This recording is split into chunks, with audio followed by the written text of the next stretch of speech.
આજના વિડીયોમાં બાળકો આપણે જોઈશું ટોપિક 1.9 ચેપ્ટર નંબર 1 ઘન અવસ્થા.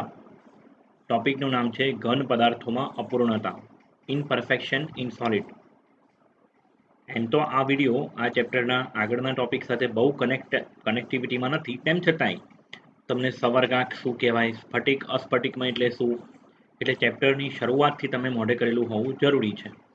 ઠીક છે. સ્ફટિકમય ઘન પદાર્થોમાં શોર્ટ રેન્જ એટલે કે ટૂંકા ગાળાની તેમજ લોંગ રેન્જ લાંબા ગાળાની અંદર એક નિયમિત ગોઠવણી હોય. તેમ છતાંય અબજો કરોડો પરમાણુઓની વચ્ચે કેટલાક છૂટાછવાયા કેટલીક જગ્યાએ ક્ષતિ હોય, એટલે કે સ્ફટિક સંપૂર્ણ પોતાની રીતે જે હોવો જોઈએ તે ના હોય. હવે આને ક્ષતિ કહેવાય. મેથેમેટિક્સની ભાષામાં એને એરર કહીએ આપણે, અને થર્મોડાયનેમિક્સની ભાષામાં એને આપણે એન્ટ્રોપી કહીએ છીએ. બરાબર છે. એટલે સમાનાર્થી શબ્દ છે. એન્ટ્રોપી, ક્ષતિ, એરર, ત્રુટિ, અવ્યવસ્થા. ઠીક છે બેટા. એની વ્યાખ્યા આપણે શું આપી શકાય, તો જુઓ જરા અહીંયા. સ્ફટિકમય ઘન પદાર્થોમાં વ્યવસ્થિત રીતે ગોઠવાયેલા બહુ બધા કણ તરીકે આયન, પરમાણુ કે અણુ ગમે તે હોઈ શકે. સ્ફટિકમય ઘન પદાર્થોમાં વ્યવસ્થિત રીતે ગોઠવાયેલા બહુ બધા કણો પૈકી કેટલાક સ્થાને અવ્યવસ્થા હોય તો તેને ક્ષતિ તરીકે ઓળખવામાં આવે છે. ક્ષતિ ઉદ્ભવવાનું કારણ શું, પ્રશ્ન થાય. ઘણી બધી વખત આપણે ભણેલા છીએ કે ઘન પદાર્થ બને એને કહેવાય સ્ફટિકીકરણ, એટલે કે પ્રવાહીમાંથી જ્યારે ઘન બનવું તો એ ઘટનાને આપણે શું કહીએ છીએ બેટા? સ્ફટિકીકરણ અથવા ઠારણ. તો એ સ્ફટિકીકરણની પ્રક્રિયા દરમિયાન બહુ ઝડપથી પ્રક્રિયા થઈ હોય અથવા તો થોડી નોર્મલ રીતથી જો પ્રક્રિયા થઈ હોય ત્યારે સ્ફટિકના કણોને ગોઠવવાની પ્રોપર ટાઈમ નથી મળતો હોતો, અને એવા વખતે ક્ષતિ રહી જતી હોય છે. વધુ માત્રામાં ક્ષતિ હોય, બહુ ઝડપથી જો ઘન બની ગયું તો એમાં ક્ષતિ હોવાના ચાન્સીસ ખરા. પરંતુ એવું પણ અવલોકવામાં આવ્યું કે જો એને બહુ ધીમેથી આપણે સ્ફટિક બનાવ્યો હોય, સ્ફટિકીકરણની પ્રક્રિયા જો બહુ ધીમી હોય, તેમ છતાંય થોડા ઘણા ક્ષતિ તો જોવા મળે જ છે. ક્ષતિને આપણે ઓછી કરી શકીએ છીએ, પણ 100% ક્ષતિને નાબૂદ નથી કરી શકાતી. એન્ટ્રોપીનું મૂલ્ય 0 હોય એવું ઉષ્માગતિશાસ્ત્રના ત્રીજા નિયમમાં છે. જો તમને કદાચ 11મું ધોરણ પરફેક્ટ રીતે મોઢે કર્યું હોય તો થર્મોડાયનેમિકનો ત્રીજો નિયમ એવો હતો કે 0 કેલ્વિન તાપમાને -273.15 ડિગ્રી સેલ્સિયસ તાપમાન, જેને કહેવાય 0 કેલ્વિન, બરાબર, નિરપેક્ષ શૂન્ય તાપમાને શુદ્ધ સ્ફટિકમય ઘન પદાર્થની એન્ટ્રોપી શૂન્ય સ્વીકારવામાં આવેલી છે. પણ આ વાત 100% સાચી ન કહી શકાય. હા, એટલા તાપમાને એન્ટ્રોપીનું મૂલ્ય એકદમ ઓછામાં ઓછું હોય, એન્ટ્રોપી ઓછી કરી શકાય ક્ષતિ. ઠીક છે ને બેટા? તો ટેક્સ્ટબુકની થોડોક બહાર હું ગયો, પાછો પાઠ્યપુસ્તક પર આવી જઈએ આપણે. આ ક્ષતિ ઉદ્ભવવાનું કારણ યાદ રાખજો. ઓકે. ક્ષતિના મુખ્ય બે પ્રકાર, એક બિંદુ ક્ષતિ, જેને આપણે ઇંગ્લિશમાં કહીએ પોઈન્ટ ડિફેક્ટ, અને બીજું છે રેખા ક્ષતિ, સિરીઝ ડિફેક્ટ અથવા લાઇન ડિફેક્ટ. બિંદુ ક્ષતિ એટલે શું? તો સ્ફટિકમય પદાર્થના પરમાણુમાં અથવા બિંદુની આસપાસ, લેટાઇસ બિંદુ જેને આપણે કહીએ લેટાઇસ પોઈન્ટ, એની આજુબાજુમાં આદર્શ રીતે ગોઠવાયેલા જે પરમાણુઓ હોય, આદર્શ રીતે ગોઠવાયેલા અણુ, પરમાણુ કે આયનમાં કંઈક અનિયમિતતા, બરાબર છે, કંઈક અનિશ્ચિતતા અથવા વિચલન જોવા મળે છે. આને આપણે બિંદુ ક્ષતિ કહીએ. સાદી ભાષામાં કહીએ તો પર્ટિક્યુલર કોઈ બિંદુ પાસે ક્ષતિ હોય એને આપણે બિંદુ ક્ષતિ કહીએ. અને રેખા ક્ષતિ એ લેટાઇસ બિંદુઓની સમગ્ર હરોળમાં આદર્શ ગોઠવણીમાં અનિયમિતતા અથવા વિચલન હોય છે. એટલે કે પૂરેપૂરી લાઈન જો ક્ષતિયુક્ત હોય તો એને આપણે કહીએ લાઇન ડિફેક્ટ અથવા રેખા ક્ષતિ. આના વિશે સમજીએ એક નાનકડા વિડીયોથી. જુઓ જરા અહીંયા, જુઓ, થોડું એનિમેશનથી સમજવાનો પ્રયત્ન કરીએ. ક્ષતિના બે પ્રકાર, પોઈન્ટ ડિફેક્ટ અને લાઇન ડિફેક્ટ. પોઈન્ટ ડિફેક્ટ એટલે બિંદુ ક્ષતિ, એટલે પર્ટિક્યુલર જુઓ તમે, કોઈ બિંદુ પાસે વધારાનો કોઈ કણ છે, ઇરેગ્યુલારિટી જેને કહેવાય, અથવા કોઈ પરમાણુ મિસિંગ હોય કોઈ સ્થાનેથી, આને આપણે બિંદુ ક્ષતિ કહી શકીએ, પર્ટિક્યુલર કોઈ બિંદુ પાસે. લાઇન ડિફેક્ટમાં તમે જુઓ જરા, અહીંયા આજુબાજુની લાઈનો જુઓ અને વચ્ચેની 3-1 લાઈન જુઓ, 3-4 લાઈન. જો આ લાલ હાઇલાઇટ જે મેં કરી હતી એ શું હતી? ક્ષતિયુક્ત પાર્ટિકલ હતો. જુઓ ફરીથી એકવાર, અહીંયા જે લાલ રીતે મેં હાઇલાઇટ કરી છે તે કેવી છે? ક્ષતિયુક્ત હરોળ. જ્યારે આજુબાજુની લાઈન જો એકદમ સીધા સિસ્ટમેટિક પાર્ટિકલ્સ ગોઠવાયેલા છે, જ્યારે આ આખી જે લાઈન છે તેમાં શું થાય છે? એક ક્ષતિ એ નિયમિતતા જોવા મળતી નથી, જે હોવી જોઈએ તે ગોઠવણી જોવા મળતી નથી. તો આને આપણે લાઈન ડિફેક્ટ કહી શકીએ. સાઈડ પરની બીજી ઘણી બધી વચ્ચેની અમુક એવી છે કે જે પ્રોપર રીતે હોવી જોઈએ તે છે રેગ્યુલર. ઓકે,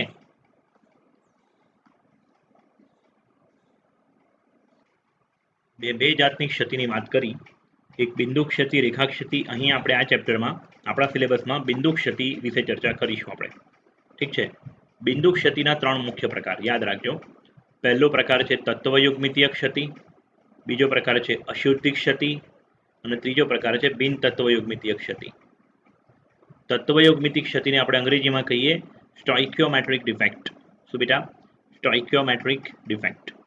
આ ક્ષતિ એવી હોય કે જેના કારણે કોઈ અણુ કાં તો કોઈ સંયોજનની અંદર એનું જે અણુસૂત્ર છે તત્વયુગ્મિતિમાં કોઈ બદલાવ ના થાય. ઉદાહરણ તરીકે NaClના સ્ફટિકમાં કરોડોની સંખ્યામાં Na+, કરોડોની સંખ્યામાં Cl- હોય, તો જેટલા Na+ હોય એટલા જ Cl- હાજર હોય, એટલે એનો રેશિયો કેટલો થાય? 1:1. ધારો કે કોઈ જગ્યાએથી Na+ મિસિંગ છે તો બીજી કોઈ જગ્યાએથી Cl- મિસિંગ હશે, પણ બેનો જે ગુણોત્તર છે તે એટલો ને એટલો જ રહેશે, એટલે સંયોજનનો સૂત્ર બદલાશે નહીં અહીંયા. એવી ક્ષતિને આપણે શું કહીએ બેટા? તત્વયુગ્મિતીય ક્ષતિ. ઠીક છે. તત્વયુગ્મિતીય ક્ષતિના પાછા 4 પ્રકાર છે. મુખ્ય 2 પ્રકાર. એક રિક્ત ક્ષતિ, રિક્ત એટલે ખાલી જગ્યા. રિક્ત ક્ષતિ અને અવકાશ ક્ષતિ પણ કહેવાય. જૂના સિલેબસમાં આનું નામ હતું અવકાશ ક્ષતિ, પણ નવા સિલેબસમાં CBSEની બુક, ઇંગ્લિશ બુકનું ટ્રાન્સલેશન આ લોકો કરતા હોય તો ગૂગલ ટ્રાન્સલેશન કર્યું. બાકી અવકાશ શબ્દ વધારે સારો શબ્દ છે, તમને ખબર પડે એવો શબ્દ છે. રિક્ત એટલે ખાલી જગ્યા. ઓકે. બીજો પ્રકાર છે આંતરાલીય ક્ષતિ. આંતરાલીય જગ્યા હોય વચ્ચેની, આ ઇન્ટરસ્ટિશિયલ જગ્યા બે અણુઓ પરમાણુઓ વચ્ચેની, અને આંતરાલીય ક્ષતિ કહેવાય. આંતરાલીય સ્થાન પર વધારાનો પાર્ટિકલ હશે અથવા મિસિંગ હશે તો એના વિશે આપણે વાત કરીએ. પછી શોર્ટકી ક્ષતિ અને ચોથું છે ફ્રેન્કલ ક્ષતિ. ઠીક છે. આમાં પહેલી બે જે છે રિક્ત ક્ષતિ અને આંતરાલીય ક્ષતિ એ બિન આયનીય સંયોજનોમાં જોવા મળે બેટા. કેવા સંયોજનોમાં જોવા મળે? બિન આયનીય. અને શોર્ટકી અને ફ્રેન્કલ ક્ષતિ જે છે તે આયનિક સંયોજનો જેમ કે NaCl, KCl, AgNO3, AgBr, AgCl વગેરેમાં જોવા મળે. ઠીક છે. બીજો પ્રકાર છે અશુદ્ધિ ક્ષતિ. અશુદ્ધિ ક્ષતિ મિશ્ર ધાતુઓમાં જોવા મળે. જેમ કે આપણે સોનાના ઘરેણાં જે પહેરીએ છીએ તેમાં 100% સોનું નથી હોતું, એમાં થોડુંક કોપર મિક્સ કરેલું હોય છે. એટલે કે સ્ફટિકની અંદર તમે શું ઉમેર્યું? કંઈક અશુદ્ધિ. જે અશુદ્ધિના કારણે શું થયું? જે ગોલ્ડના અમુક પરમાણુઓ હતા તેમના સ્થાને કોણ આવી ગયા? કોપર આવી ગયા. એટલે એ મિશ્ર ધાતુઓમાં જોવા મળે. સાથે ને સાથે જે આપણી બુકનું એક્ઝામ્પલ છે NaClનો સ્ફટિકમાં સ્ટ્રોન્શિયમ ક્લોરાઇડ SrCl2 ઉમેર્યો. તો ચલો ક્લોરીન તો બંનેમાં કોમન છે Cl-, પણ વધારાનો કોણ આવ્યો? Sr+2. તો Sr+2 દ્વારા સોડિયમ પ્લસના સ્ફટિક ગોઠવણીમાં થોડું ક્ષતિ પહોંચશે. એવી જ રીતે AgCl plus CdCl2 cadmium chloride. ઠીક છે. ત્રીજો પ્રકાર છે બિન તત્વયુગ્મિતીય ક્ષતિ. બિન તત્વયુગ્મિતીય ક્ષતિ એટલે એવી ક્ષતિ કે જેના કારણે સંયોજનના કે અણુના તત્વયુગ્મિતિમાં ખલેલ પડશે. તત્વયુગ્મિતિ એટલે પ્રમાણ, ગુણોત્તર. તો આવી ક્ષતિના કારણે શું થાય? તત્વયુગ્મિતિમાં ખલેલ પડશે. ધારો કે ધાતુનું કોઈ સંયોજન છે FeO ફેરસ ઓક્સાઇડ FeO, જેટલા Fe+2 હોવા જોઈએ એટલા જ O-2 હોવા જોઈએ આદર્શ કન્ડિશનમાં. પરંતુ નેચરમાં જ્યારે FeO બન્યો ફેરસ ઓક્સાઇડ, ત્યારે જરૂરિયાત કરતાં Fe+2 થોડા ઓછા છે. તો એવા પ્રકારની ક્ષતિને શું કહેવાય બેટા? ધાતુ ઉણપ ક્ષતિ, મેટલ ડેફિશિયન્સી ડિફેક્ટ.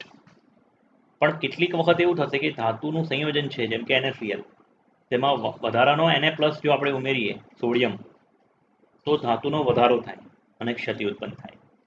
એવા પ્રકારની ક્ષતિને કહેવાય ધાતુ વધારો ક્ષતિ. હા, ધાતુ વધારો બે રીતે કરી શકાય. ઠીક છે. એક તો બહારથી ધાતુ આયન ઉમેરીને, અથવા તો નેગેટિવ આયન જે હોય અધાતુ પરમાણુ એ નેગેટિવ આયનને દૂર કરીને. બે ઓપ્શન છે. દરેકના 1 by 1 આપણે ફિગર દ્વારા અને એના ઉદાહરણો દ્વારા અભ્યાસ કરીએ આગળ. તો સૌથી પહેલાં આપણે તત્વયુગ્મિતિક ક્ષતિ જોઈશું બેટા. તત્વયુગ્મિતિક ક્ષતિને કહેવાય છે સ્ટોઇકિયોમેટ્રિક ડિફેક્ટ. શું કહેવાય એની વ્યાખ્યા યાદ રાખો. આ એવી ક્ષતિ છે કે જે ઘન પદાર્થની તત્વયુગ્મિતિને ખલેલ પહોંચાડતી નથી. તેને આંતર અથવા ઉષ્માગતિકીય ક્ષતિ પણ કહેવામાં આવે છે. મૂળભૂત રીતે આ ક્ષતિ બે પ્રકારની હોય છે. રિક્ત ક્ષતિ એટલે કે અવકાશ ક્ષતિ અથવા આંતરાલીય ક્ષતિ, બે ક્ષતિ. અને પછી એને સાંકળતા બીજા બે ઉદાહરણ, બે પ્રકાર, ફ્રેન્કલ અને શોર્ટકી, એટલે ટોટલ 4 પ્રકાર આપણે જોઈશું આની અંદર. પહેલું અવકાશ ક્ષતિ, વેકેન્સી ડિફેક્ટ. નામ પરથી જ ખબર પડે બેટા, વેકેન્સી એટલે કેટલીક જગ્યા શું હશે, ખાલી હશે. જો આ સ્ફટિકને એક ડ્રો કર્યો છે, આમાં બહુ બધા પરમાણુઓ છે 3 ડાયમેન્શનલમાં. આ બ્લેક કલરના પાર્ટિકલ્સ છે બધા. અહીંયા પણ આ જે જગ્યા પર મેં યલો કલર કર્યો છે એ જગ્યાએ પણ બ્લેક પાર્ટિકલ હોવા જોઈતા હતા, પણ તેઓ પોતાના સ્થાનેથી શું છે, મિસિંગ, એટલે એને મેં લખ્યું છે ખાલી સ્થાન. અને આ પ્રકારનું સ્ફટિક બનવાને કારણે જે ક્ષતિ ઉત્પન્ન થઈ એને કહેવાય છે અવકાશ ક્ષતિ. અને આને કારણે ઘનતામાં ઘટાડો થશે. શું થશે બેટા? કેમ કે કદ અચળ રહે છે, ટોટલ એનું વોલ્યુમ જે છે સ્ફટિકનું અચળ છે, પણ વચ્ચે રહેલા અમુક પાર્ટિકલ ગેરહાજર હોવાને કારણે દળ માસ ઓછું થઈ જશે. એટલે mass upon volume is equal to density. જો માસ ઘટી જાય તો ડેન્સિટી બી થોડી ઘટશે. ઠીક છે. ચોપડીની ભાષામાં જોઈએ આપણે, જ્યારે કેટલાક લેટાઈ સ્થાન ખાલી હોય છે ત્યારે સ્ફટિકને રિક્ત ક્ષતિ છે એમ કહેવાય. આ પદાર્થની ઘનતામાં આ ક્ષતિ પદાર્થની ઘનતામાં ઘટાડામાં પરિણમે છે. એટલે આને કારણે શું થાય છે બેટા? ઘનતામાં ઘટાડો થાય છે. આ પ્રકારની ક્ષતિ ઉદ્ભવવા પાછળનું કારણ એ લોકોએ શું અનુમાન લગાવ્યું કે જ્યારે કોઈ પદાર્થને આપણે ગરમ કરીએ છીએ ત્યારે આ પ્રકારની ક્ષતિ વિકસી શકે છે. એટલે એવું કહી શકાય અંગ્રેજીમાં એડઝોર્પ્શન ઓફ હીટ, ઉષ્માના શોષણના કારણે આ પ્રકારની ક્ષતિ ઉત્પન્ન થઈ. બીજી ક્ષતિ છે આંતરાલીય ક્ષતિ, જેને કહેવાય છે ઇન્ટરસ્ટિશિયલ ડિફેક્ટ. ઇન્ટરસ્ટિશિયલ ડિફેક્ટ એટલે શું? જોજો જરા અહીંયા હું બે પાર્ટિકલ તમને બતાવું છું. એ પાર્ટિકલ એકચ્યુઅલીમાં અહીંયા હતા જ નહીં, પહેલાથી અહીંયા હોવા નહોતા જોઈતા. આ બે પાર્ટિકલ બહારના વધારાના મહેમાન છે. ઠીક છે. એકચ્યુઅલી સ્ફટિકમાં આ બે ગેરહાજર હોય, આ બેને વિચારી જુઓ, આ બેને હોય જ નહીં તો એક નિયમિત ગોઠવણી હોત. પણ આ બે પાર્ટિકલ કેવા છે? વધારાના. અને આ બે પાર્ટિકલ ક્યાં ગોઠવાયા? તો પરમાણુની વચ્ચે જે ખાલી જગ્યા હોય જેને કહેવાય આંતરાલીય સ્થાન, ઇન્ટરસ્ટિશિયલ સ્પેસ, એમાં એ ગોઠવાયા. એટલે મેં અહીંયા લખ્યું છે કે સ્ફટિકના આંતરાલીય સ્થાનમાં વધારાના કણો ગોઠવાયેલા છે. આ પ્રકારની ક્ષતિને આપણે શું કહીશું બેટા? આંતરાલીય ક્ષતિ. એને ચોપડીની ભાષામાં સમજીએ. જુઓ ઉપર શું કહે છે. જ્યારે કેટલાક ઘટક કણો, પરમાણુ અથવા અણુ આંતરાલીય સ્થાન મેળવે છે ત્યારે સ્ફટિકને આંતરાલીય ક્ષતિ છે તેમ કહેવાય. અને આ પ્રકારની ક્ષતિના કારણે પદાર્થની ઘનતામાં વધારો થાય છે. કેમ ઘનતામાં વધારો થાય? કેમ કે વોલ્યુમ એટલું ને એટલું રહ્યું પણ માસ વધી ગયું. પાર્ટિકલ્સ હોવા જોઈએ એના કરતાં થોડાક વધારે છે, એટલે માસ વધ્યું એટલે ડેન્સિટી પણ વધી. ઠીક છે બેટા? આનું પણ આપણે એક નાનકડું એનિમેશન દ્વારા સમજીએ. અહીંયા ધ્યાન આપજો. જો અહીંયા અવકાશ ક્ષતિ એટલે ઇંગ્લિશમાં કહેવાય વેકેન્સી ડિફેક્ટ. તો જેટલા પાર્ટિકલ્સ હોવા જોઈએ છે, ઘન પદાર્થોની ગોઠવણી બતાવશે, આટલા પાર્ટિકલ હોવા જોઈતા હતા, પણ કેટલાક સ્થાને શું ઉત્પન્ન થઈ? ખાલી જગ્યા, વેકેન્સી. એને કહેવાય વેકેન્સી ડિફેક્ટ. અને વેકેન્સી ડિફેક્ટના કારણે ઘનતામાં શું થાય છે? ઘટાડો. અને આ સ્ફટિક ઉષ્મા શોષણ કરે છે તેના લીધે થયું હશે. પછી આપણે જોઈએ ઇન્ટરસ્ટિશિયલ એટલે કે આંતરાલીય સ્થાન. આંતરાલીય સ્થાનની ક્ષતિમાં જુઓ જરા, આટલા પાર્ટિકલ હોવા જોઈતા હતા, બરાબર છે, પણ કેટલાક પાર્ટિકલ્સ બહારથી અંદર આવ્યા, અણુ, પરમાણુ કે આયન. તો જેને કારણે શું થયું? ઘનતામાં વધારો થયો. અને આ પ્રકારની ક્ષતિને શું કહેવાય? આંતરાલીય ક્ષતિ. આંતરાલીય સ્થાન, વચ્ચેના સ્થાનમાં અમુક નવા વધારાના આયનો અથવા પરમાણુઓ અથવા આયનો આવ્યા. ઠીક છે બેટા? આ પ્રકારની ક્ષતિને શું કહેવાય? Interstitial defect. તો આપણે જે બે ક્ષતિ હમણાં જોઈ, અવકાશ ક્ષતિ એટલે કે રિક્ત ક્ષતિ અથવા આંતરાલીય ક્ષતિ, આ બંને ક્ષતિ બિનઆયનીય ઘન પદાર્થો દ્વારા દેખાડવામાં આવતી હોય છે. જેમાં આયનિક સંયોજન ના હોય એમાં આ પ્રકારની ક્ષતિ જોવા મળે છે. 11મા ધોરણમાં આપણને ખબર છે કે બંધ બને સહસંયોજક બંધ બી હોય અને આયનિક બંધ બી હોય છે ને. આયનિક બંધ ના હોય એનો મતલબ શું હશે? સહસંયોજક બંધ હશે. કેવામાં? અવકાશીય ક્ષતિ અથવા આંતરાય ક્ષતિમાં.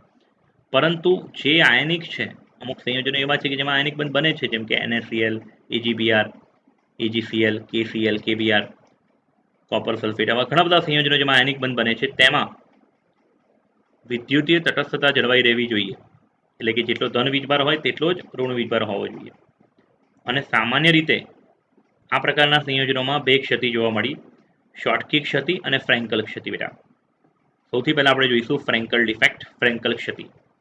તમે પહેલા આકૃતિ સમજો, પછી હું તમને ચોપડીની ભાષામાં સમજાવું. A પ્લસ બી માઇનસ એટલે AB પ્રકારનો ઘન છે. A plus B minus, A plus B માઇનસની ગોઠવણી છે. જુઓ, આ જગ્યાએ જે યલો ભાગ મેં દોર્યો છે તે ખાલી જગ્યા છે.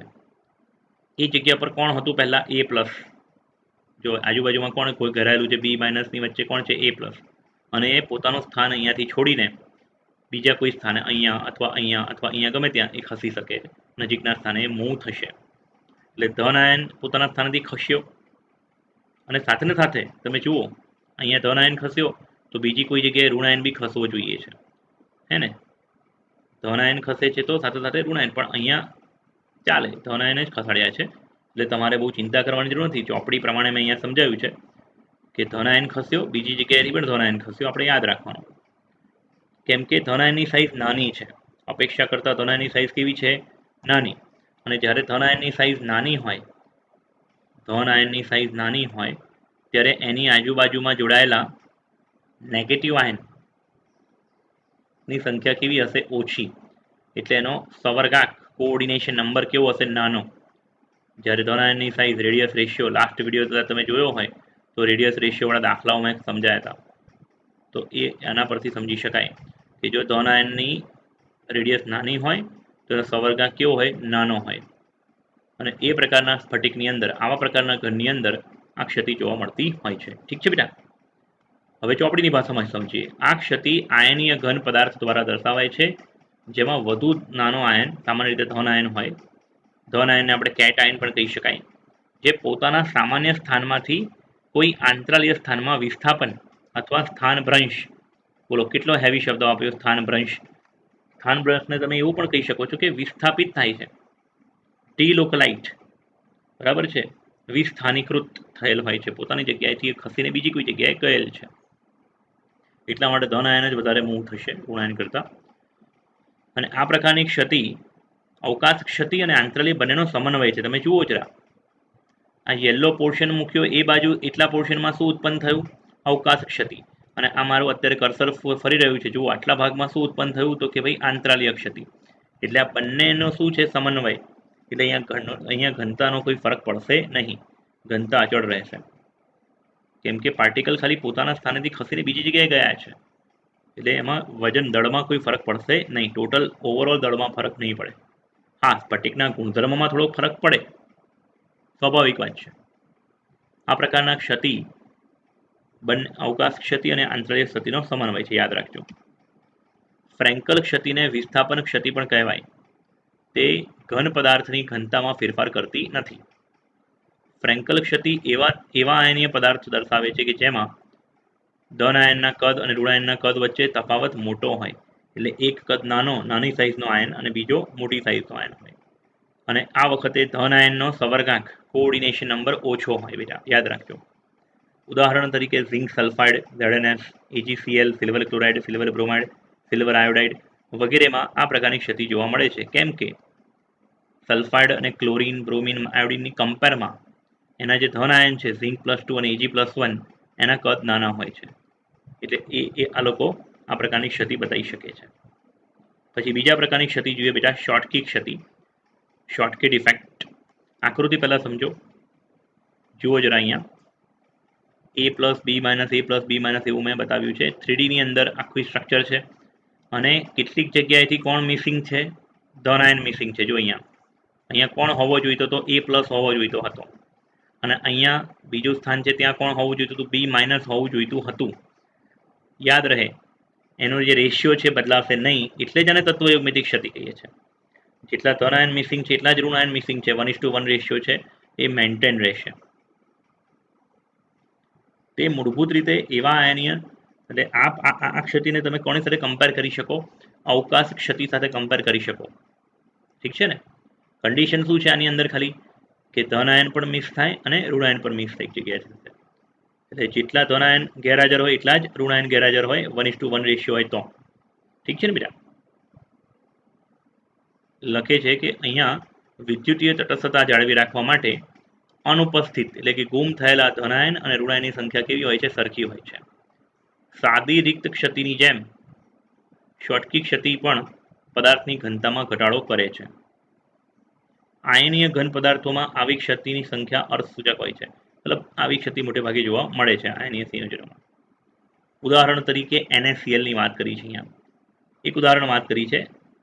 NaClમાં અર્થસૂચકનો મિનિંગ બીજો એવું પણ તમે કહી શકો છો કે આને કારણે ઘન પદાર્થના ગુણધર્મમાં થોડો બદલાવ આવશે. NaClમાં એ લોકોએ પ્રાયોગિક રીતે માપ્યું તો 10⁶ શોટકી ક્ષતિ યુક્ત પાર્ટિકલ પ્રતિ સેન્ટીમીટર ક્યુબ એટલે 1 સેન્ટીમીટર ક્યુબ જેટલા કદની અંદર મીઠાના સ્ફટિકમાં 1 સેન્ટીમીટર ક્યુબ જેટલા કદની અંદર 10⁶ કણો ક્ષતિયુક્ત હોય. હવે તમને પ્રશ્ન થાય છે આટલા બધા 10⁶? પણ બેટા 10⁶ તો કેટલા છે ક્ષતિયુક્ત પાર્ટિકલ, પણ ટોટલ પાર્ટિકલ કેટલા એ તો પૂછો. 1 સેન્ટીમીટર ક્યુબની અંદર ટોટલ 10⁻22 આયનો હોય છે. કેટલા બેટા? 10⁻22 ions are present in 1 centimeter cube. એનો મતલબ એવો થયો કે 10⁻22 કુલ આયનો પૈકી 10⁶ આયનો કેટલા છે ક્ષતિયુક્ત. એનો મતલબ ઘાતની તમે બાદબાકી કરો 10⁻22 અને 10⁶ નો ભાગાકાર કરો, સોરી, તો એ ઘાતની બાદબાકી થઈને મળશે કેટલું બેટા? 10⁻16. એનો મતલબ 10⁻16 આયનો હોય ને ટોટલ, ત્યારે એકાદ પાર્ટિકલ કેવો હોય? ક્ષતિયુક્ત. તો આ તો બહુ ઓછું થયું ને. પણ તેમ છતાં એ ગુણધર્મોમાં થોડો ઘણો બદલાવ લાવવા માટે આ સક્ષમ છે. આ MCQ માટે યાદ રાખજો આ ડેટા. ઘણીવાર આ MCQ પૂછાઈ જતું હોય છે. 1 સેન્ટીમીટર ક્યુબની અંદર કેટલા કુલ આયનો? 10⁻22. એમાં ક્ષતિયુક્ત પાર્ટિકલ્સ કેટલા? 10⁻6. એનો મતલબ 10⁻16 એ એક પાર્ટિકલ કેવો હોય? ક્ષતિયુક્ત હોય. શોટકી ક્ષતિ એવા આયનીય પદાર્થો દર્શાવે છે કે જેમાં ધન આયન અને ઋણાયનની સાઇઝ એના કદ લગભગ સરખા હોય અને આમાં ધન આયનનો સવર્ગાંક કેવો હશે બેટા? વધુ હશે. ઉદાહરણ તરીકે NaCl, KCl, સીઝિયમ ક્લોરાઇડ અને AgBr. હા, AgBr એક એવું સંયોજન છે, નોંધવું જરૂરી છે કે AgBr બંને ક્ષતિ, ફ્રેન્કલ ક્ષતિ અને શોટકી ક્ષતિ દર્શાવે છે. MCQ માટે આ લાઈન કામની. AgBr બંને પ્રકારની ક્ષતિ દર્શાવે છે, ફ્રેન્કલ ક્ષતિ અને શોટકી ક્ષતિ. આ બંનેનું પણ આપણે એનિમેશનથી સમજીએ બેટા આગળ. પછી આગળ નવા પ્રકારની ક્ષતિ જોઈશું. જુઓ જરા અહીંયા. પહેલા આપણે વાત કરીશું શોટકી, જે છેલ્લે હમણાં ભણ્યા તે. શોટકી ક્ષતિમાં શું થાય છે જોજો. આ જેટલા ધન આયનો, ઋણાયનો, આ ગોઠવણી ક્યારે હોય? જો કશું જ ત્રુટિ ના હોત તો આવી ગોઠવણી હોત. ધન આયનો, ઋણાયનની સંખ્યા જે હોવી જોઈએ, જે ગોઠવણી હોવી જોઈએ તેવી જ, પરંતુ ક્ષતિ ઉત્પન્ન થશે. જોજો જરા અહીંયા શોટકી ક્ષતિમાં મેં શું શીખવાડ્યું? ધન આયન, ઋણાયન બંને શું હશે? સરખી સંખ્યામાં મિસિંગ હશે. તો જો કોઈક સ્થાનેથી ધન આયન મિક્સ થશે અને કોઈક સ્થાનેથી ઋણાયન પણ મિક્સ થયા, અને જેટલી સંખ્યામાં ધન આયનો બહાર આવ્યા એટલી જ સંખ્યામાં ઋણાયનો પણ બહાર આવ્યા. એટલે અહીંયા અવકાશ ક્ષતિ કહી શકાય. અહીંયા સ્ફટિકની ન્યુટ્રાલિટી એટલે કે વિદ્યુતીય તટસ્થતા જળવાઈ રહે છે, પ્લસ અવકાશ ક્ષતિ એક જાતની કહી શકાય, ઘનતામાં સહેજ ઘટાડો થાય છે. ઓકે બેટા. ત્યારબાદ બીજો પ્રકાર જોઈએ આપણે, ફ્રેન્કલ ક્ષતિ. ફ્રેન્કલ ક્ષતિ જોઈએ.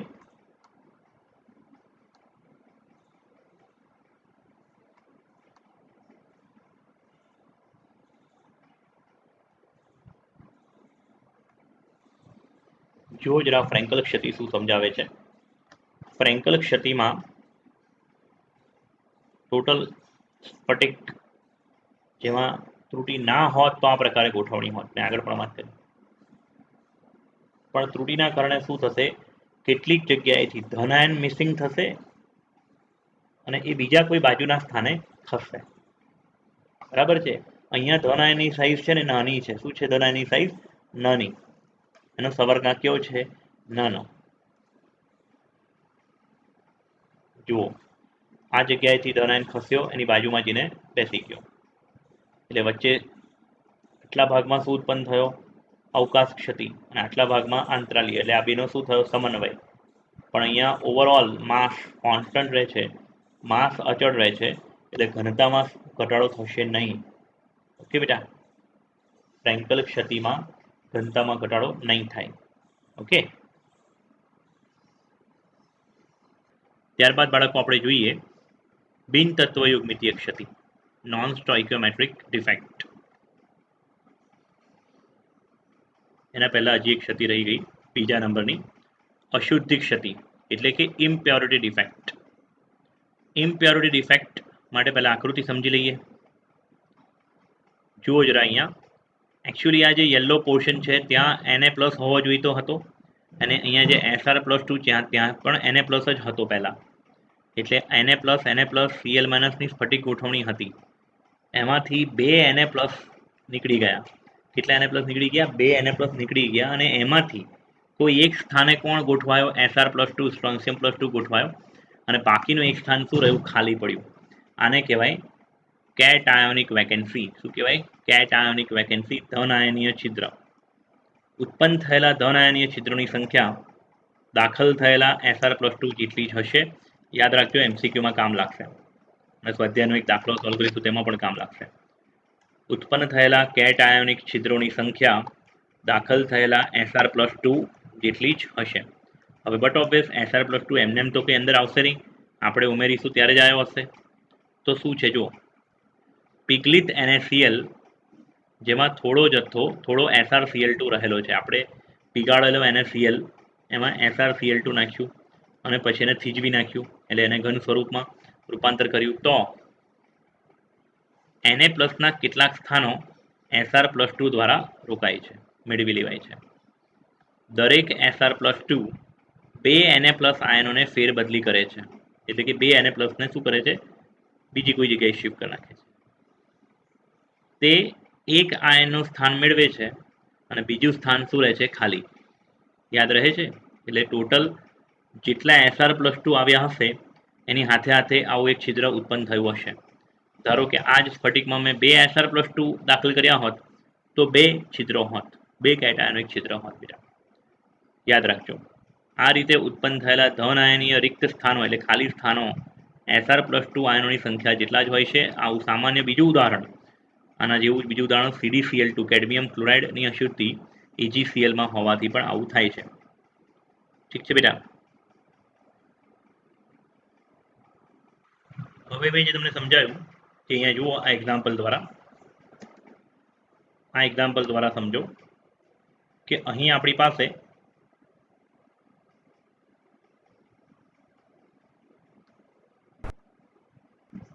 પાસે પિગલિત અવસ્થામાં NaCl તો છે જ, નીચે જુઓ તમે, NaCl ની સાથે એકાદો SR+2 પણ છે, જો રેડ કલરનો. તો એ SR+2 અને NaCl જ્યારે ભેગા થઈને સ્ફટિકીકરણ પામે ત્યારે શું થશે જોઈએ. કેટલીક જગ્યાએથી Na+ નો વિસ્થાપન થશે, પણ બે Na+ નીકળશે, કેમ કે વેલેન્સી અલગ અલગ છે. સંયોજકતા સોડિયમ પ્લસની 1+1 છે, સ્ટ્રોન્શિયમની +2 છે. ઠીક છે? એટલે જેટલો SR+2 આવશે એટલા છિદ્રો ઉત્પન્ન થશે. ન્યુટ્રાલિટી મેન્ટેન રહેશે, ધન વીજભાર અને ઋણ વીજભારની ન્યુટ્રાલિટી મેન્ટેન રહેશે. આ જ પ્રકારનો બિહેવિયર CdCl2માં પણ થાય. કેડમિયમ ક્લોરાઇડ અને AgCl માં જેટલો કેડમિયમ+2 આવશે એનાથી ડબલ Ag+1 બહાર નીકળશે. ઠીક છે? ત્યારબાદ નેક્સ્ટ ક્ષતિનો પ્રકાર બિન તત્વયુગ્મિતીય ક્ષતિ, એટલે કહેવાય નોન સ્ટોઇકિયોમેટ્રિક ડિફેક્ટ. આ પ્રકારની ક્ષતિના કારણે અણુસૂત્ર એટલે કે બંધારણમાં થોડું ખલેલ પહોંચશે, તત્વયુગ્મિતિમાં ખલેલ પહોંચશે. આ પ્રકારની ક્ષતિના બીજા બે પ્રકાર, પેટા પ્રકાર. એક ધાતુ વધારો ક્ષતિ, મેં આગળ પણ કીધેલું, અને બીજું ધાતુ ઉણપ ક્ષતિ. સૌથી પહેલા ધાતુ વધારો ક્ષતિ જોઈએ. ધાતુ વધારો ક્ષતિના પાછા બીજા બે પ્રકાર, બે રીતે થઈ શકે. ધાતુ વધારો ક્ષતિ બે રીતે થઈ શકે. ધારો કે કોઈ સંયોજન છે Mx, M+1, X-1. તમારે M+1 ની સંખ્યા વધારવી હોય તો બહારથી M+1 ને લાવો તો એ મેટલની સંખ્યા વધી જશે, અથવા તો સાપેક્ષ રીતે તમે અમુક નેગેટિવ આયનને દૂર કરી નાખશો, એક્સ માઇનસને દૂર કરી નાખશો તો પણ એમ પ્લસની સંખ્યા વધી જાય. ખ્યાલ આવે છે બેટા? એટલે પહેલું ધાતુ વધારો ક્ષતિની પહેલી રીત એનઆયનીય એટલે કે ઋણાયનીય રિક્ત સ્થાન, ખાલી જગ્યાને સ્થાનને કારણે ધાતુ વધારો ક્ષતિ એટલે કેટલાક ઋણાયનો અવકાશ ઉત્પન્ન કરશે. કેમ ઉત્પન્ન કરશે, કઈ રીતે કરશે, નીચેની ઘટના ફિગર આકૃતિ દ્વારા સમજીએ. સૌથી પહેલા જમણી બાજુ મેં પ્રક્રિયા લખી છે તે થોડું સમજવાનો પ્રયત્ન કરો. આપણી પાસે NaCl સોલિડ એટલે કે મીઠાનો સ્ફટિક છે, મીઠાનો ઘન સ્ફટિક. એને આપણે સોડિયમની બાષ્પમાં રાખવામાં આવ્યું. બટ ઓબ્વિયસ સોડિયમ જે છે એ સોલિડમાંથી ગેસ ક્યારે બને, તમે ગરમી આપી હોય ત્યારે જ. એટલે સોડિયમની શું ઉત્પન્ન થઈ, બાષ્પ. એ સોડિયમની બાષ્પમાં શું રાખવામાં આવ્યું, NaCl સોલિડ મીઠાને. તો એ સોડિયમ ગેસ સોડિયમ પ્લસ આયનમાં રૂપાંતર પામશે અને એ NaCl બાના Na પ્લસ સાથે જોડાઈ જશે, NaCl સાથે જોડાઈ જશે. હવે એ Na પ્લસ સપાટીની નજીકના કોઈ Cl માઇનસને બહાર બોલાવશે. એટલે અહીંયા કોઈ જગ્યાએ ધારો કે આ Na પ્લસ ગોઠવાયો અને સપાટી પરથી Cl ને બહાર બોલાવી લીધો, ગમે ત્યાં લેફ્ટ રાઈટ. આ વધારાનો Na પ્લસ જે આવ્યો તે અને સપાટી પરથી સપાટીની અંદરની સાઈડ કોઈક જગ્યાએથી Cl માઇનસને બહાર બોલાવી દીધો. એટલે શું બની ગયું, NaCl. પરંતુ Cl માઇનસ જે જગ્યાએ બહાર આવ્યો ને તો ખાલી જગ્યા અહીંયા ઉત્પન્ન થઈ. આ ખાલી જગ્યાને કહેવાય છે એફ સેન્ટર. બેટા શું કહેવાય છે, એફ સેન્ટર. અને ખાલી જગ્યા પર મેં લખ્યું છે E માઇનસ. એટલે આ ઇલેક્ટ્રોન ક્યાંથી આવ્યો, તો કે સોડિયમ પરમાણુ તટસ્થ હતો એમાંથી જે ધન આયન બન્યો હતો તે વખતે જે ઇલેક્ટ્રોન મુક્ત થયો તે ઇલેક્ટ્રોન અહીંયા જઈને બેઠો. એટલે આખું સમગ્ર સ્ફટિક અનુચુંબકીય ગુણધર્મ ધારણ કર્યું. અને આ મુક્ત ઇલેક્ટ્રોનના કારણે, સાંભળજો, મુક્ત ઇલેક્ટ્રોનના કારણે મીઠું જે સફેદ રંગનું હતું, આ મુક્ત ઇલેક્ટ્રોન આવવાને કારણે એટલા ભાગમાં પીળાશ પડતા ડોટ અથવા પીળાશ પડતી અશુદ્ધિ ઉત્પન્ન થઈ, પીળા રંગની અશુદ્ધિ ઉત્પન્ન થઈ. મીઠામાં પીળા રંગની અશુદ્ધિ ઉત્પન્ન થાય જો સોડિયમની બાષ્પ પસાર કરીએ તો, અને લિથિયમ ક્લોરાઇડમાં લિથિયમની બાષ્પ પસાર કરીએ અગર તો ગુલાબી અથવા લાલ રંગની અશુદ્ધિ ઉત્પન્ન થાય છે. ઠીક છે બેટા? ફરીથી એકવાર કહું છું, સોડિયમ ક્લોરાઇડની અંદર આપણે શું ઉમેર્યું, સોડિયમની બાષ્પ. સોડિયમની બાષ્પમાંથી બન્યો ધન આયન સોડિયમ પ્લસ અને ઇલેક્ટ્રોન. એ સોડિયમ પ્લસ એ સપાટીની નજીકના Cl ને બહાર બોલાવ્યો અને ઇલેક્ટ્રોનને Cl ની જગ્યાએ મોકલી દીધો. આ જે ખાલી જગ્યા, બટ ઓબ્વિયસ જેટલું મોટું કદ Cl માઇનસનું હોય ઇલેક્ટ્રોનનું એટલું મોટું કદ તો ના હોય ને બેટા. એટલે કે આ ઓવરઓલ આને શું કહેવાય, એનઆયનીય વેકેન્સી. શું કહેવાય, એનઆયનીય, નેગેટિવ આયન દ્વારા ઉત્પન્ન થયેલું ખાલી જગ્યા, રિક્ત સ્થાન. અને એ રિક્ત સ્થાન પર કોણ છે, ઇલેક્ટ્રોન બેઠો છે. હવે ચોપડીની ભાષા સમજીએ બેટા. NaCl, KCl જેવા આલ્કલી હેલાઇડ એટલે સમૂહ નંબર 1 ના હેલાઇડ સંયોજનો આ પ્રકારની ક્ષતિ દર્શાવે છે. જ્યારે સોડિયમ ક્લોરાઇડ એટલે મીઠાના સ્ફટિકને સોડિયમની બાષ્પના વાતાવરણમાં રાખવામાં આવે છે ત્યારે સોડિયમ પરમાણુ સ્ફટિકની સપાટી પર જમા થાય છે. Cl માઇનસ સાથે જોડાઈને તે NaCl બનાવે છે. આ સોડિયમ પરમાણુમાંથી Na પ્લસ જ્યારે બને છે તે દરમિયાન ઇલેક્ટ્રોન મુક્ત થવાને કારણે આ થાય છે. ઇલેક્ટ્રોન ગયો અંદર, Cl આવ્યો બહાર. અને આ છૂટો પડેલો ઇલેક્ટ્રોન સ્ફટિકની અંદર પ્રસરે અને આયનીય સ્થાન, નેગેટિવ આયનનું જે સ્થાન હતું એન આયનીય સ્થાન રોકી લે છે. આને પરિણામે સ્ફટિકમાં ટોટલ સોડિયમનો વધારો થયો એવું કહી શકાય. જેટલા Na પ્લસ અને Cl માઇનસ સરખા હતા હવે એ ના રહ્યા, અમુક સોડિયમ પ્લસ વધી ગયા, એટલે ધાતુ વધારો ક્ષતિ કહેવાય બેટા. બીજું, અયુગ્મિત ઇલેક્ટ્રોન દ્વારા રોકાયેલ એનઆયનીય સ્થાનોને એફ સેન્ટર, એક જર્મન શબ્દ છે ફર્બેન સેન્ટર, રંગીન કેન્દ્ર માટે જવાબદાર કેન્દ્ર એફ સેન્ટર કહેવાય, જે જગ્યા પર ઇલેક્ટ્રોન ગોઠવાયો તેને. તે સોડિયમ ક્લોરાઇડના સ્ફટિકને પીળા રંગનો રંગ આપે છે. અને આ રંગ જ્યારે સ્ફટિક તેના પર પડતા દ્રશ્ય પ્રકાશ, આપણે સફેદ પ્રકાશ તેના પર આપાત કરીએ તો અમુક ઉર્જા શોષી લે અને ઇલેક્ટ્રોન ઉત્તેજિત થાય અને એના અગેન્સ્ટમાં એટલે કે એના કારણે પીળો રંગ બહાર નીકળે, ઉત્સર્જિત થાય અને આપણી આંખમાં એ પીળો રંગ જાય એટલે એ વસ્તુ આપણને પીળી દેખાય. ઠીક છે? એટલે દ્રશ્ય પ્રકાશમાંથી અમુક ઉર્જા ઇલેક્ટ્રોનને ઉત્તેજિત થવા માટે વાપરી અને એ રંગ આપણને એ પીળો રંગ બહાર આવ્યો. તેવી જ રીતે લિથિયમ ક્લોરાઇડના સ્ફટિકને લિથિયમની બાષ્પમાં પસાર રાખવામાં આવે તો આછો ગુલાબી રંગ અને પોટેશિયમ ક્લોરાઇડના સ્ફટિકને પોટેશિયમની બાષ્પમાં રાખવામાં આવે તો જાંબલી રંગ બનાવે છે. ઠીક છે બેટા, આ થયો ધાતુ વધારક ક્ષતિનો પ્રકાર 1. હવે ધાતુ વધારક ક્ષતિ માટેનો બીજો પ્રકાર, ધાતુ વધારો ઉણપ અથવા ક્ષતિ કે જે આંતરાલીય સ્થાનો પરના વધારાના ધન આયનને કારણે હોય. ધાતુ વધારો ક્ષતિ કે જે આંતરાલીય સ્થાન એટલે વધારાની ખાલી જગ્યા જે હોય વચ્ચે ધન આયન અને ઋણ આયનની વચ્ચે જે આંતરાલીય સ્થાન હોય તેમાં વધારાના ધન આયનને કારણે આ પ્રકારની ક્ષતિ ઉત્પન્ન થાય છે. ઉદાહરણ છે એનું zinc oxide ZnO. Zinc oxide સોલિડને આપણે ગરમ કરીશું, બધા નહીં પણ કેટલીક જગ્યાએથી O2 છૂટો પડશે, 1/2 O2 ગેસ ઉડી જશે, તો વધી શું રહેશે? ઝિંક+2. એટલે કે ઝિંક+2 અને O-2 પહેલા સરખી સંખ્યામાં હતા. એમાં ગરમી આપવાથી કેટલીક જગ્યાએથી O-2 નું ઓક્સિડેશન થઈને O2 માં રૂપાંતર પામ્યું અને ઇલેક્ટ્રોન મુક્ત થયા. આ ઇલેક્ટ્રોન અને Zn+2 નું શું થશે હવે એ જોઈએ આપણે. ને આવું થવાને કારણે પીળો રંગ બન્યો. સ્ફટિકમાં ઓવરઓલ કોની સંખ્યા વધી ગઈ? ઝિંક+2 ધન આયનની સંખ્યા વધી ગઈ. એટલે કે ઝિંક એ સંયોજનનું સૂત્ર તમે લખી શકો છો, Zn1+xO. કદાચ હું અને તમે બુક લખતા તો આપણે Zn1 - x એવું પણ લખી શકતા હતા, કેમ કે ઓમાં ઘટાડો થયો અને Zn માં વધારો. પણ આપણી બુકમાં શું લખીને આપ્યું છે એ આપણે યાદ રાખવાનું પરીક્ષા માટે, Zn1+xO. ઠીક છે. વધારાના ઝિંક+2 આયન આંતરાલીય સ્થાન તરફ ખસે એટલે વચ્ચેના કોઈ અવકાશમાં બેસી જાય અને ઇલેક્ટ્રોન નજીકની કોઈ જગ્યા પર ખસે. જુઓ જરા અહીંયા, એકચ્યુઅલી આ A+2 અને ઇલેક્ટ્રોન ન હોત. ક્યારે ના હોત? જો ઓક્સિજન O-2 નીકળી ના ગયા હોત તો. પણ કેટલીક જગ્યાએથી O-2 દૂર થઈ ગયા એટલે ઓવરઓલ ઝિંક+2 વધી ગયા સાપેક્ષ રીતે, અને એ જગ્યા પર કોણ બેઠું છે બેટા? ઇલેક્ટ્રોન. ઠીક છે, રહેશે યાદ? આપણે શું ભણી રહ્યા હતા? ધાતુ વધારો ક્ષતિ અને ધાતુ ઉણપ ક્ષતિ.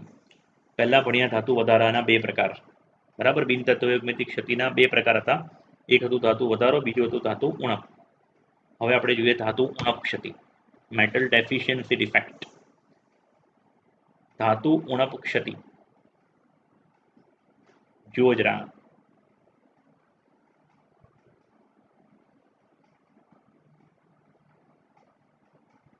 આ પેલા Sr+2 સાથે તમે કમ્પેર ના કરતા ને. કેમ? કેમ કે પેલામાં તો આખી ધાતુનો આયન નવો આવેલો, સોડિયમ અને Sr+2 અલગ હતા. જ્યારે અહીંયા એ કોઈ તત્વ છે જેની સંયોજકતા +1 બી હોઈ શકે, +2. કેટલીક ધાતુ એવી હોય ને, જેમ કે copper+1 copper+2, Fe+2 Fe+3. ઠીક છે ને?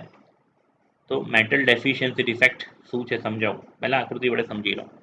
આ યલો જે મેં સ્પેસ બતાવી છે, ખાલી જગ્યા, ત્યાં પણ પહેલા કોણ હતો? A+1 હતો અને અહીંયા પણ A+1 હતો. પરંતુ કોઈક એવી ઘટના થઈ, કોઈ ત્રુટિ સર્જાઈ, તેને કારણે A+1 ઓછા બન્યા અને એ જે A+1 ની જે ખોટ છે એ પૂરી કરી A+2 એ, અને આ બાજુ જગ્યા શું રહી ગઈ? ખાલી રહી ગઈ. તો આ પ્રકારની ક્ષતિને આપણે શું કહી શકાશે? Metal deficiency defect. પણ ટોટલ તમે વિચારો, ટોટલ 8 A+1 હોવા જોઈતા હતા, એની બદલે અત્યારે હવે 6 A+1 છે. જુઓ, તમે ચેક કરો.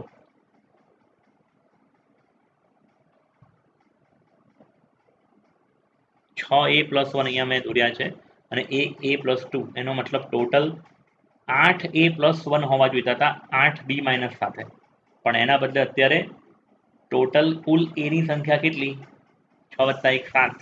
એટલે ટોટલ જેટલા A હોવા જોઈતા હતા તેની સરખામણીમાં અહીંયા A ની સંખ્યા શું થઈ ગઈ? ઘટી ગઈ. ખ્યાલ આવે છે બેટા? એટલે પછી એનો જે રેશિયો છે 1:1 નો નહીં રહે, અહીંયા રેશિયો બદલાઈ જશે. ધાતુની શું સર્જાશે? ઉણપ સર્જાશે. એવા ઘણા ઘન પદાર્થો છે કે જેમને તેમની તત્વયુગ્મિતિ પ્રમાણે દર્શાવવા મુશ્કેલ છે અને તેમની તત્વયુગ્મિતિ પ્રમાણ કરતાં ઓછા પ્રમાણમાં ધાતુ આયન ધરાવે છે. એટલે જે એનો રેશિયો હોય તેના કરતાં ધાતુ આયન ધન આયન થોડા ઓછા હોય. એનું એક ફેમસ એક્ઝામ્પલ છે ફેરસ ઓક્સાઇડ FeO.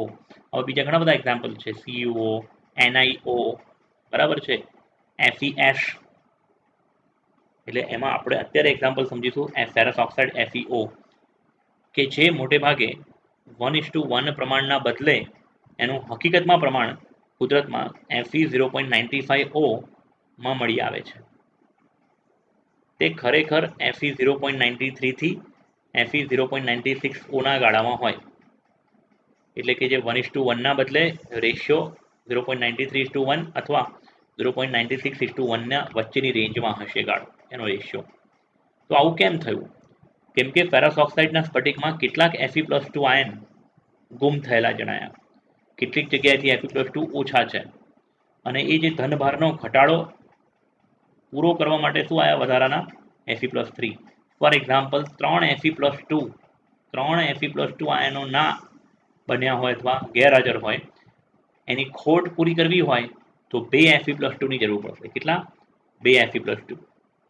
પણ ટોટલ સંખ્યાની દ્રષ્ટિએ જોવા જઈએ તો જેટલા Fe હોવા જોઈએ તેના કરતાં કેવા Fe આયા? ઓછા. હે ને? ટોટલ 3 આયનો હોવા જોઈએ તો તેની બદલે આયા 2 જ.